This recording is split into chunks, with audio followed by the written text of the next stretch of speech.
Hello old man.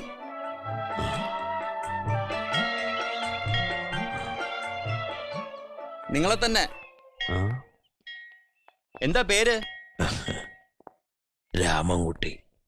ചിലര് കല്യാണരാമൻ എന്ന് വിളിക്കും. അല്ല, കല്യാണരാമൻ എന്താ ഇവിടെ? പ്രണയ സാഫല്യത്തിന് വേണ്ടിയാണോ? കാർന്നോർക്കും ഉണ്ടോ പ്രേമം? ഉണ്ട്.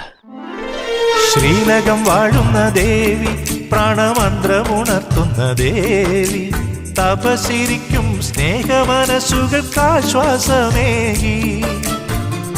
ഒഴുകുന്ന ദീപങ്ങൾ, തൊഴുകൈ നാളങ്ങൾ, അതുകണ്ടു കൈനീട്ടി തിരുവരമേകാനായി അനുരാഗരാവിലലങ്കരിച്ചൊരു പൂന്തോണിയെത്തി.